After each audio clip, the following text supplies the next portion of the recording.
which is great for us.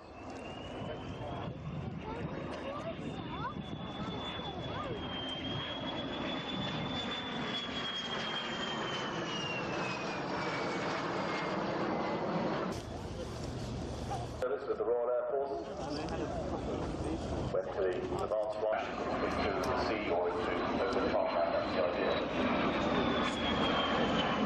Keeping a lot of form drag. Reason for that is you don't want to wear out your brake pads when they're rare and therefore expensive and difficult to actually obtain and replace. So a long runway down here at Farnborough. If you land, you keep the nose up as long as you can. That slows you down as long as you can. Aerodynamic braking. Keep the cockpit and feet off the brakes until you have to.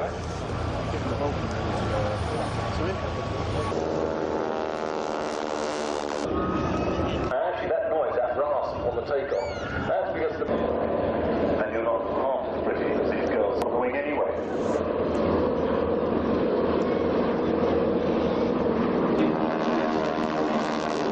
Aircraft standing on the wing.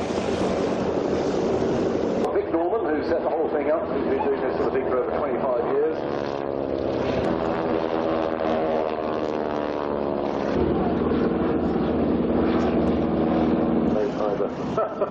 Oh, it's terrific. And here, look at that, upside down, and you're hanging on the wing. That's got to be an extraordinary, exciting, exhilarating position to see Farnborough at the Royal Flying Corps.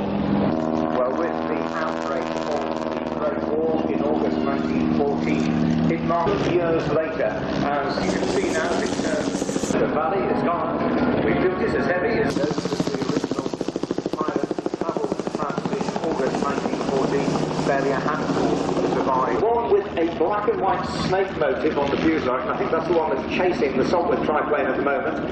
It is indeed. That is being flown by Bruce Dickinson, best known perhaps as the lead singer of the heavy metal band Iron Maiden, a passionate pilot, a qualified airline captain. He'll also be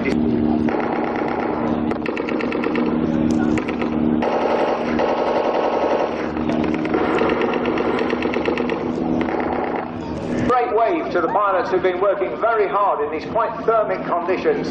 The Great Wall display team.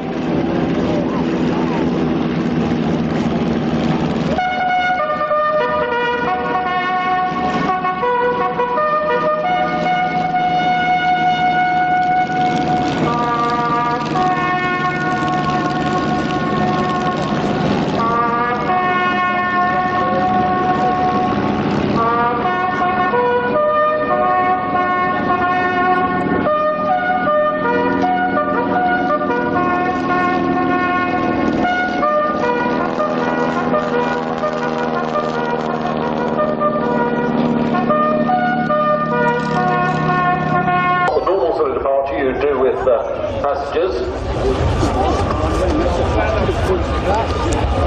But look at that. What a grand sight.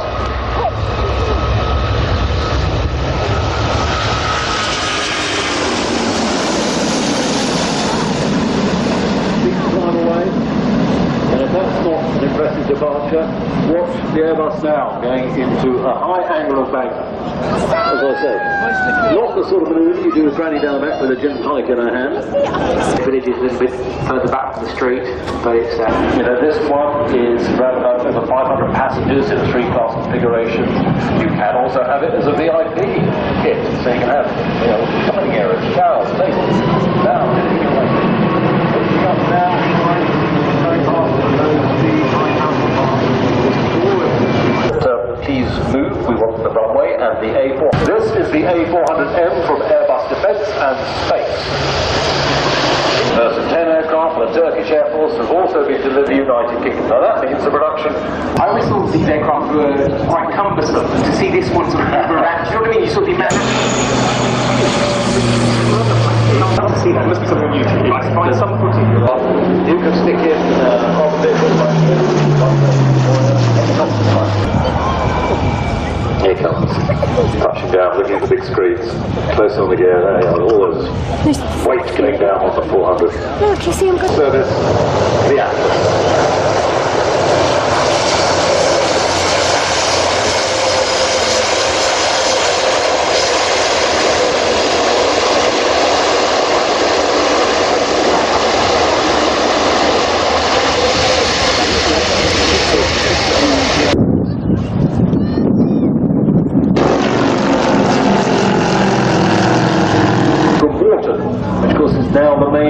Constellation, a BAE Systems military.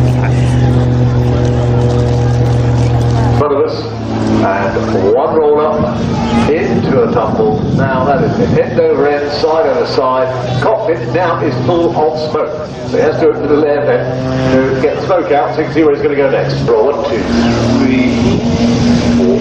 Keeps going, hanging up there, speed reducing. Starts flying back down through the smoke. Tail slide 1, 2, 3, 4. Wow, that's a fantastic tail slide. Let's go. Pulling up 45 degrees roll and then a flick roll. Tumbling away. And all the time you notice he comes out exactly on. I think I was going to say, how does he manage to keep his bearings? And that noise straight ahead of us from behind the crowd. The second team that do the display from behind the crowd, the next team is later this afternoon. This is the return of the Aerostars using Yaks, Yaks 50s, Yaks 52s. Carry out the standard classic route, the Arrow.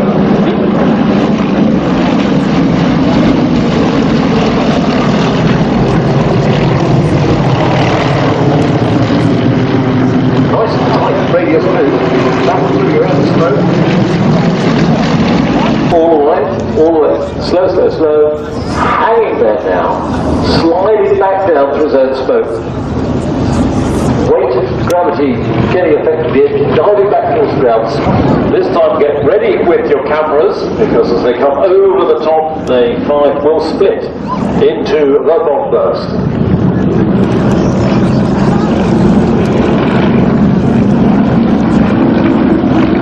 Aerostar brake.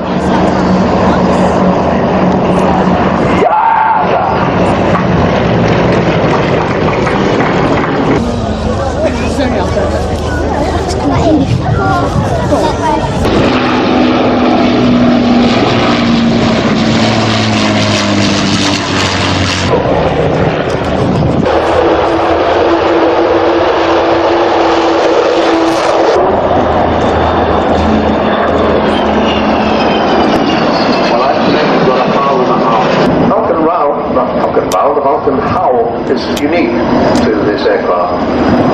It's all the million quid to get her to this stage, 20 million. Is open, that huge bomb bay there. Doors opening now. That is the bomb bay that carried 21 1,000-pound bombs from Ascension Island down to the Falklands in 1982. Come back, you'll see that huge bomb bay, which currently is filled with the names of people who contributed significantly to keeping this aeroplane airborne. And you'll see that bomb bay floating under the control of the aeroelectronics officer. And that is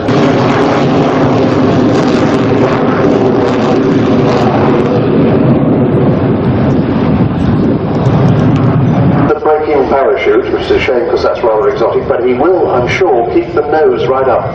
He's got 18 wheels. You can see the air brake stop on bottom of the wing, and he will keep the nose up as long as he can. There is the nose wheel coming down just now, and there she is, Fokker has landed all 18 wheels down.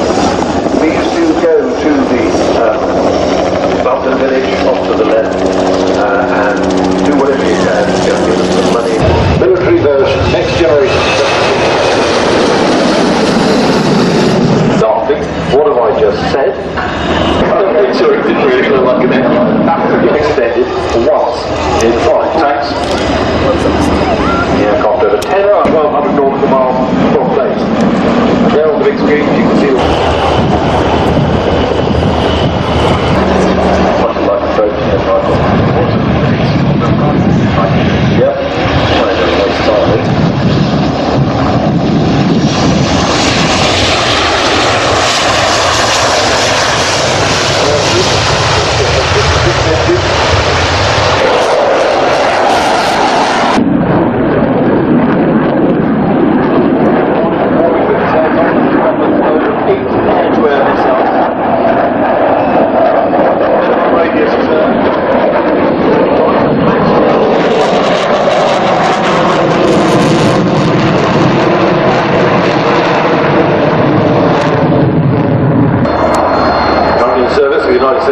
the Royal Australian Air Force and just hanging there, drifting past, 30 degrees angle of attack.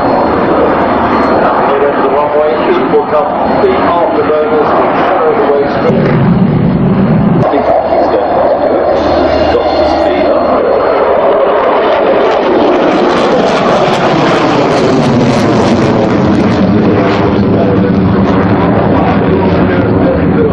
Pull back to the top, save a push.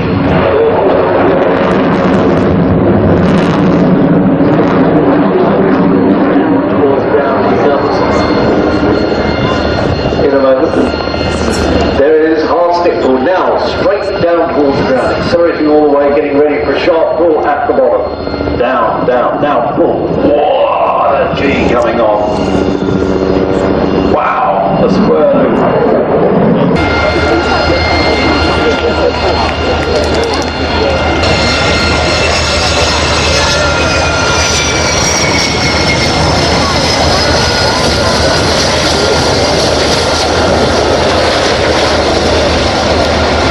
Now the next item is a touring item. This is the Sea Fury from the Royal Naval Air Station down the road at Yeovilton on its way in.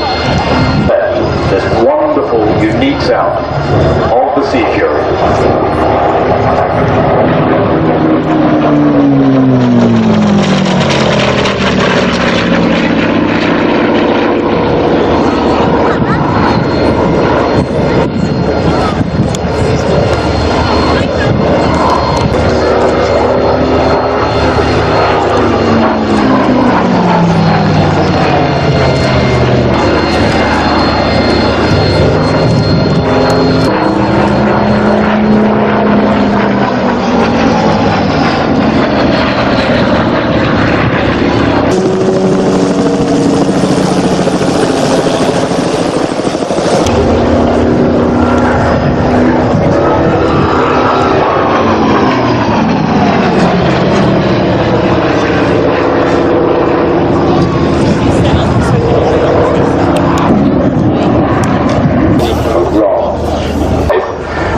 Just what a capable airframe it is.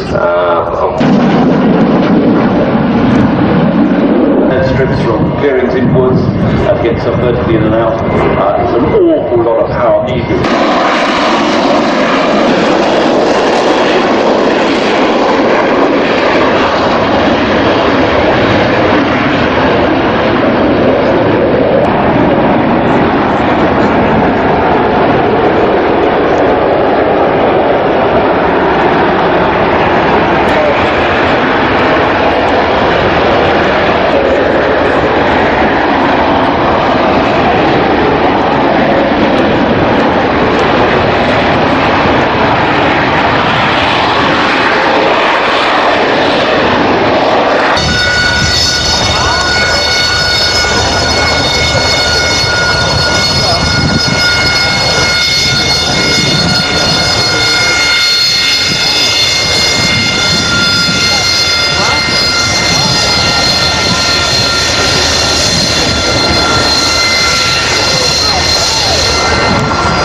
Time here at Farnborough. They're not putting a lot of G, it's just they can put the aircraft into the very odd attitudes that you're going to see, like that. Very versatile helicopter. Rotary aircraft fly, and you can use that to your advantage in the links. Do the semi-rigid main rotor helicopter. And that gives that sort of manoeuvre. Not quite the helicopter. Entered service with the Army Air Corps way back in 1978. The aircraft was the uprated Rolls-Royce engine, improved gearbox, revised larger. Just as I thought, the French experimental motor program. Round, I suppose, a loop. Really expensive helicopters. Round, another type of manoeuvre. At the moment, the Blue Eagles are not operational. The Army's been a bit busy elsewhere. Pedal turn, a bit like a small turn in a fixed wing aircraft rotating around the axis of the main rotor shaft. Oh, going backwards. I won't lie to you, Stram, I slightly tuned out for a second. But I'm back with you. Thanks, mate. It's really good. Sorry, I didn't translate it. I mean, look at that. I mean, I can do that, really. That's so. Well, if you can do that. All that.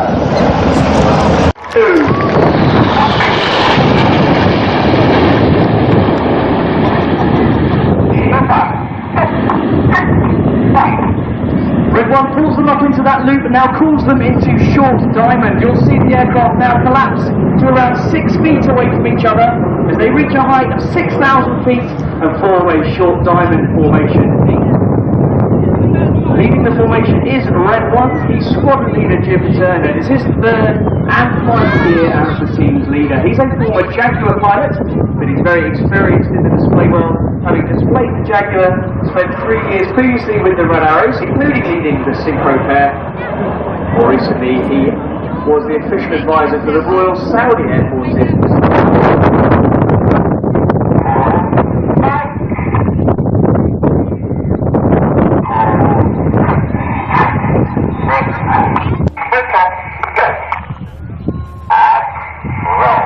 Now, as the jets go upside down, boys and girls, this is where they'll see you waving!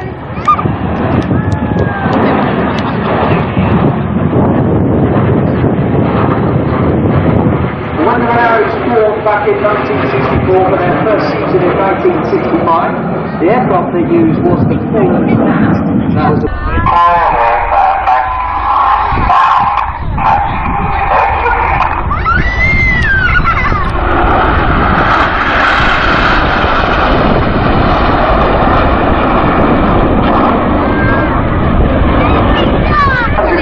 Now, to enable the formation to stay as one as they manoeuvre around the sky, the outside pilots really have to anticipate their control inputs. To enable them to do that, they use the cadence in Red 1's voice commands. But now, there's a huge round of applause as they show you Phoenix!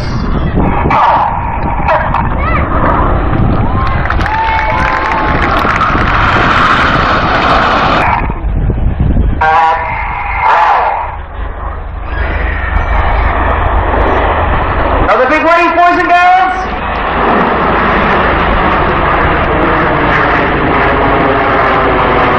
Now we fly the majority of our formations with the odd number of pilots on the left-hand side. The smoke goes off, the boys have formed a very iconic shape. This is of the supersonic airliner, and they're going to put the smoke on to perform the Concorde loop.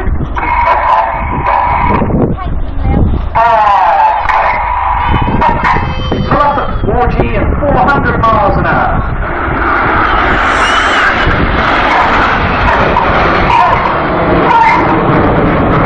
Start moving forward again to form another shape, this time of feathered arrow. And as they reach the top of this loop, they're at about 5,500 to 6,000 feet. The jets have slowed down to about 150 miles an hour. The G's backed off to around 1 G. As they apex the loop and start coming down the other side, the speed's building up to 400 miles an hour. The G's building up to 4 G. They're in that feathered arrow shape. That's a mouthful to say on the radio. So we call this breath.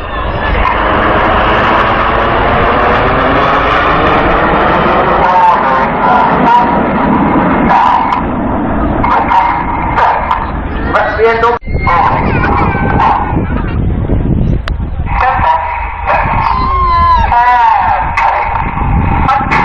Reds 1 to 5, 8 to 9, pull up and wide Phoenix. Keep your eyes on the synchro pair with the blue smoke underneath. This is the palm split.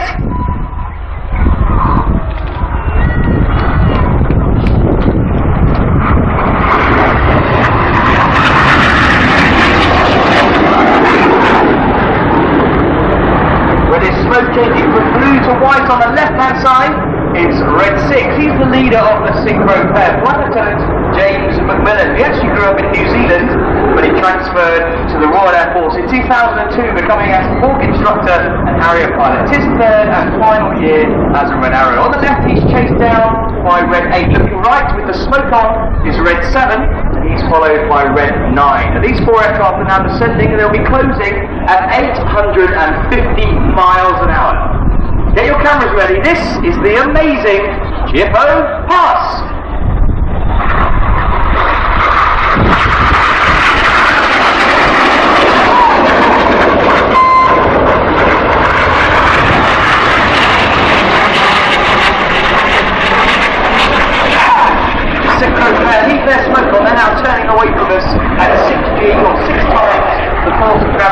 everything in their bodies weighs 6 times more than normal. Those pilots are working hard to counter the G-force as they roll out and point towards us to fly the Cyclone.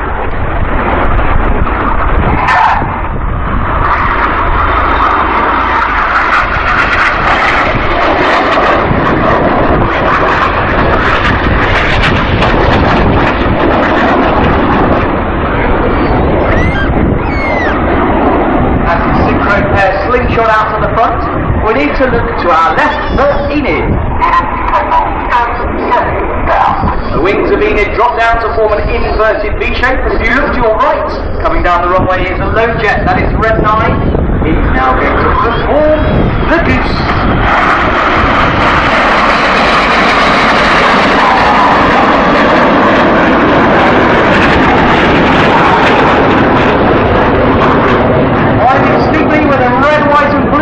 In the sky is a Red 9 Flight Lieutenant Mike Child. Mike's third and final year with the team. He's a former walk instructor and walk display pilot. Operationally, Mike flew the Typhoon, the Royal Air Force's new multi-role combat aircraft. You'll see that display in just under an hour's time. Well, Enid climbs steeply to our right. Look directly to the front for the synchro pair. They pull off at 500 miles an hour, 5 times the force of gravity. There they are.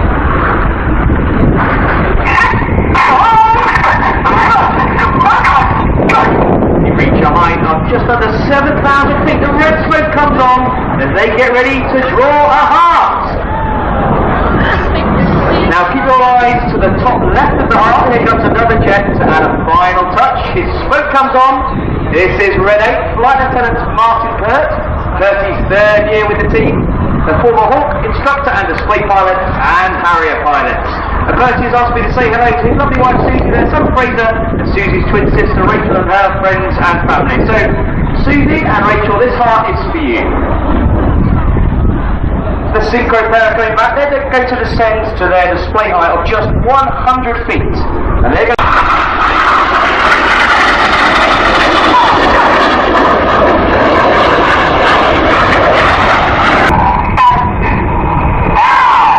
Get your cameras ready.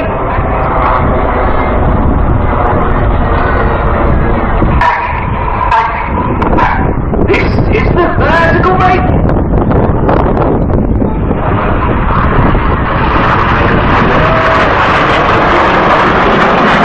Deep turns in the carousel.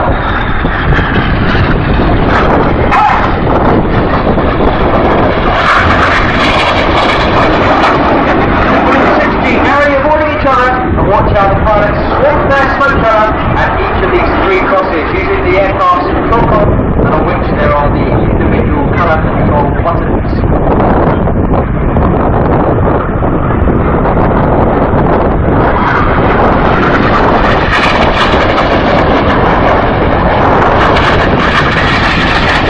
The inside pilots perform tight match rolls to the outside of the formation in the rollbacks.